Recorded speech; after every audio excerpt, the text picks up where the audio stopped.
Thank you so much for inviting me to the 21st Annual International Literature Festival of Berlin. After more than a year of pandemic, it is truly wonderful to be able to travel and meet people again. I can't believe I'm here, actually. Thank you also for asking me to write the opening speech for the Children and Young Adults program. It is an honor to be here, and I'm looking forward to participating in the program. But first, the speech. I've never written a speech like this before, and during my summer holiday, I spent a lot of time thinking about what I should say. I mean, it is a speech at a festival, an international festival in Germany. You have to say something important, right? Then one day, in our summer house where I spent my holiday, I found a photo of a girl. In the photo, the girl is sitting on her bed in her pink pajama, about 10 years old, with messy hair and big glasses. She holds a book in her lap. The book is Anne of Green Gable, and there is a bookshelf next to her bed, very messy, literally bursting with books. The girl is not looking to the camera. Her gaze is on the book. It is a random photo, capturing an everyday situation, a child and her books. It made me think, and it made me remember.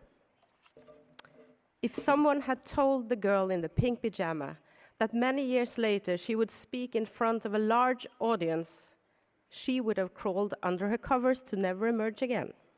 She wouldn't have thought it possible. That 10-year-old girl in the pink pajama was in fact a very quiet girl. You know, the type who would only raise her hand in class if she were 100% sure that she had the correct answer. She was afraid someone would laugh at her, that someone would whisper behind her back. She was afraid she wouldn't be good enough, afraid not to fit in. A quiet and timid girl. Once she was ill and was absent from school a few days. Her teacher said on her return, "Have you been sick?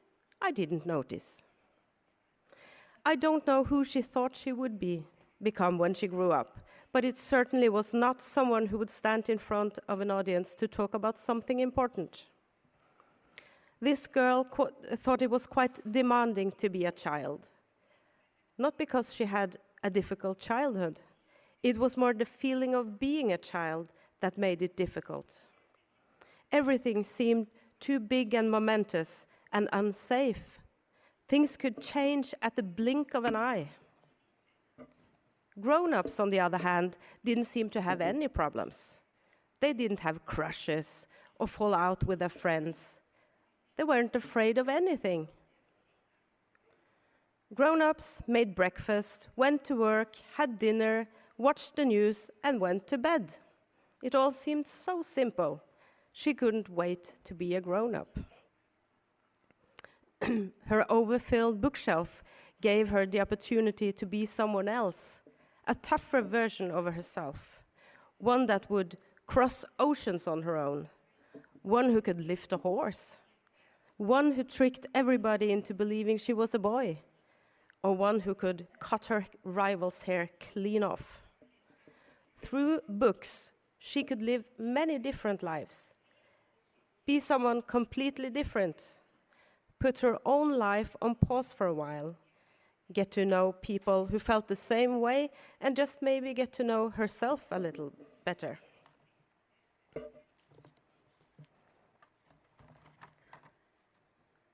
Luckily, there were no interruptions.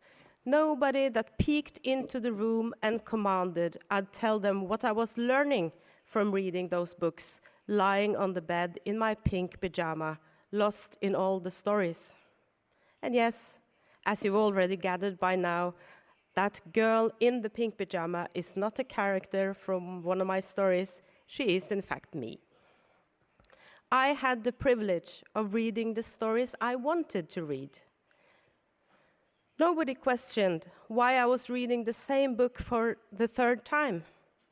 Nobody asked me to explain why I thought the author had written that book, or what he or she thought the reader would learn from reading it. Nobody demanded that I should write a summary of what I felt after reading the last page, or give an analysis of the topic. Nobody asked me how many words I could read per minute.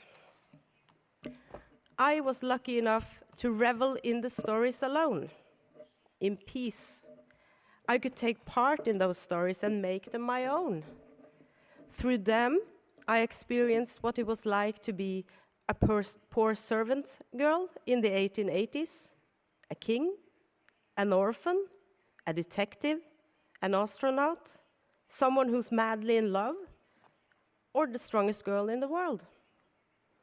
I got to live with these characters without any interruptions from the outside world, without having to report to anyone about my endeavors.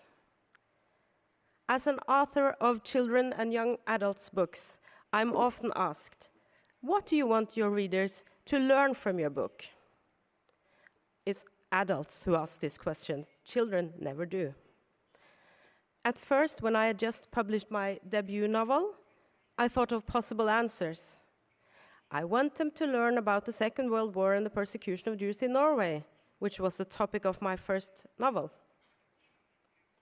But both the question and its answer didn't sit right with me. I thought to myself, why do they have to learn so much? If teaching was the main purpose with writing, shouldn't I write educational books instead? So I changed my answer.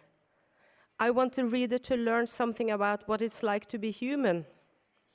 But this didn't seem to be an adequate answer. It seemed that the golden standard was that the reader always should learn something tangible that could be measured. What it's like to be human seemed too fleeting an answer. Another question I repeatedly would get was if I thought that children or teenagers would be interested in the stuff I was writing about. Do you think teenagers are interested in the war? Do they care about social inequality? As if all children and teenagers are alike just because they happen to be in the same age group. It struck me that these are questions only authors writing for a young audience have to answer. For example, would you ask an author of crime novels, do you think adults are interested in murder? Or the author of an epic novel about love, do you believe adults are excited about love? I checked with my colleagues who write fiction for adults, and they said no. They never had to talk about what the reader should learn, or if they thought the readers would be interested in this or that. Many of us adults are deeply concerned about children not reading enough literature. We talk about tomorrow's readers and all good that will come your way if you only read. You will do better in school. There's a good chance you will succeed in higher education and get a good job. Reading books is in many ways thought of as an important step to achieve something further ahead. Reader is something you do to gain something else. At least this seems to apply to children and teenagers. The book in itself and the reading experience is not enough. You should learn something, understand something. You should develop and move forward. But do we ask the same of the adult reader? Would I read a single book if I had to explain and analyze and give an account of how many words I read per minute? I think probably not. In our eagerness to get children and young people to read, we may have forgotten what's most important. We read to explore, to dream, and to escape. We read to walk in someone else's shoes. We read to relax. We read because it's fun, because it makes us laugh, because we like to be spooked, because we feel less alone. We read because it's our way of making sense of the world. You know how it feels to be inside a story, a film, a series, a game, or a book. And maybe we should just let you stay there uninterrupted. Imagine if we started demanding to know what you learn from TikTok, Snapchat, FIFA, or Fortnite.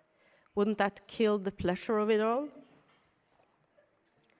On behalf of the adults, I hope we can stop expecting so much from children's reading and instead encourage your curiosity, creativity, and the need for stories. Inspire and boost your need to be someone else, to take part in something else than your own life. During the pandemic, this need has seemed more important than ever before. If anyone asks me today what I wish the reader should learn from my books, I answer nothing. Because the most important thing I can give a reader is the possibility to live a life that resembles or doesn't resemble their own. The possibility to encounter someone completely different or someone they recognize. And every now and then, I'm still that girl in the pink pajama with big glasses and a messy bookshelf full of treasures, who reads so that her mind can wander and because she enjoys the magic of a good story. Thank you so much.